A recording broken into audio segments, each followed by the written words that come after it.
En el mundo del arte contemporáneo, el valor de un objeto no se mide por sus materiales, ni siquiera por el tiempo que tomó crearlo. Se mide por una sola cosa, la percepción.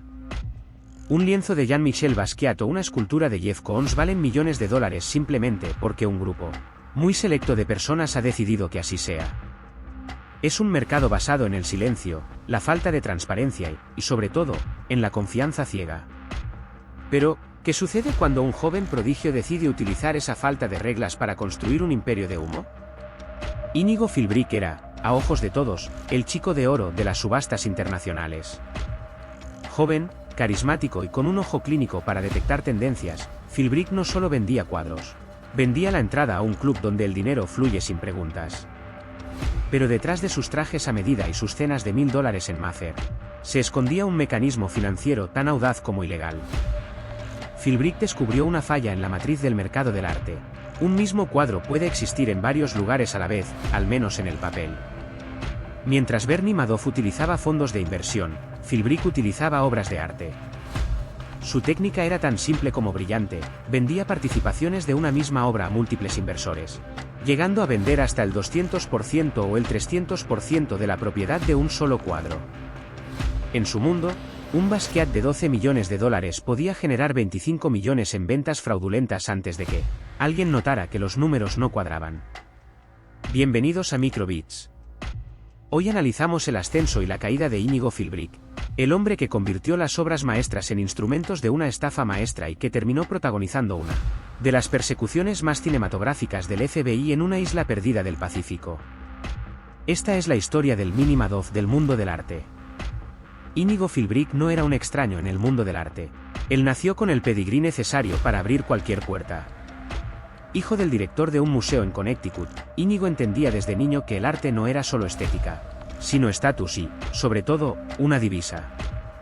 Su verdadera educación comenzó en Londres, en la prestigiosa galería White Cube, bajo la tutela del legendario Jay Joplin. Allí, Íñigo aprendió lo que los libros de historia del arte no enseñan, cómo se manipula el mercado secundario. A los 20 años, Philbrick ya era un rostro conocido en los reservados de Art Basel y las subastas nocturnas de Christie's. Tenía un talento casi sobrenatural para predecir que artistas explotarían en valor. Pero Íñigo no quería ser un simple empleado, quería ser el dueño del tablero. En 2013, con solo 26 años, lanzó su propia empresa. Su modelo de negocio era el de arbitraje de arte. Comprar obras a coleccionistas privados y revenderlas rápidamente en subastas por un margen de beneficio. Sin embargo, el mercado del arte tiene un problema, es extremadamente ilíquido. Un cuadro de $10 millones puede tardar años en venderse. Y aquí es donde nació el esquema. Para mantener el flujo de caja y financiar un estilo de vida que incluía jets privados y relojes de $50.000, Íñigo empezó a tratar los cuadros como si fueran acciones de una empresa. Philbrick convencía a inversores de que compraran una participación de una obra. Por ejemplo, le decía a un fondo de inversión de Miami que podían comprar el 50% de un cuadro de Rudolf Stingel por $5 millones, con la promesa de que, al venderse por 12 millones, duplicarían su inversión. El problema era que, simultáneamente, le vendía otro 50% a un coleccionista en Alemania y otro 50% a un socio en Londres. En el papel, Íñigo era un genio que movía inventarios millonarios. En la realidad, estaba creando una pirámide de propiedad donde un solo lienzo de lino y óleo cargaba con las deudas de 3 o 4 acreedores distintos. Mientras los precios del arte contemporáneo seguían subiendo, Íñigo podía usar el dinero de los nuevos inversores para pagar a los antiguos, manteniendo el espejismo. Pero en el momento en que el mercado se enfriara, o que dos dueños del mismo cuadro decidieran reclamar su pieza al mismo tiempo, el castillo de naipes colapsaría. Lo que nadie sospechaba es que Íñigo estaba jugando una partida de ajedrez contra los coleccionistas más poderosos del mundo, y su arma principal era una impresora de documentos y una firma falsificada.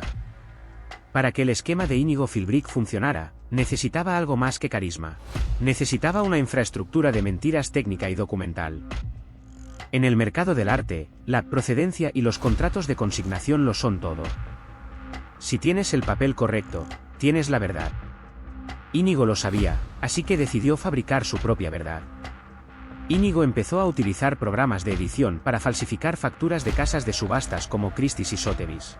Alteraba los precios de venta, inflando los números para que sus inversores creyeran que sus obras se estaban revalorizando a un ritmo frenético. Pero su movimiento más audaz fue la creación de un fantasma, Anna Stubbs. Philbrick inventó a esta supuesta coleccionista adinerada para que actuara como una compradora ficticia. Cuando un inversor real quería vender su parte de un cuadro, Íñigo le decía que Anna estaba dispuesta a comprarlo por un precio récord. Lo que hacía en realidad era usar el dinero de un nuevo inversor para simular la compra de Anna. Era un círculo perfecto de capital fantasma que inflaba artificialmente el mercado de artistas como Rudolf Stingel y Wade Wheaton. El principio del fin tuvo nombre y apellido: Untitled, 2012, una pintura hiperrealista de Rudolf Stingel que representa una fotografía de Picasso. En 2017, Philbrick vendió participaciones de esta obra a 3 entidades diferentes: una firma de inversión alemana llamada Fine Art Partners, un coleccionista de Miami llamado Jay Jogia y la Galería Skarstedt. Al final, Íñigo había vendido más del 200% de la propiedad de un cuadro que ni siquiera estaba en su posesión física la mayor parte del tiempo. La sospecha comenzó como un susurro en los pasillos de las ferias de arte. En 2019, Fine Art Partners se cansó de las excusas de Íñigo sobre por qué el cuadro de Stingel no se había vendido todavía y exigió recuperarlo para subastarlo ellos mismos. Al mismo tiempo, otro inversor, Andrés Akai, empezó a reclamar sus ganancias por un Basquiat que Íñigo supuestamente había vendido. Íñigo Philbrick se encontró en una posición imposible: tenía que entregar el mismo cuadro a 3 personas distintas en 3 ciudades diferentes. Las demandas empezaron a llover en los tribunales de Londres y Nueva York. Los abogados descubrieron horrorizados que los números de serie de las obras coincidían en contratos de propietarios que ni siquiera se conocían entre sí. El Mini Madoff estaba acorralado. Pero antes de que el FBI pudiera llamar a su puerta en su lujoso apartamento de Mayfair, Íñigo hizo lo único que un hombre de su estilo sabe hacer cuando el juego termina: desaparecer. En octubre de 2019, el mundo del arte despertó con un vacío de $86 millones. Íñigo Philbrick no se presentó a una audiencia judicial en Londres. Sus teléfonos estaban desconectados, sus redes sociales borradas y sus oficinas en Mayfair y Miami, vacías. El joven que solía ser el alma de todas las fiestas de la élite financiera se había convertido en un fantasma. El FBI emitió una orden de arresto internacional, pero durante meses, el rastro fue inexistente. Philbrick no había huido a una metrópolis donde pudiera esconderse entre la multitud.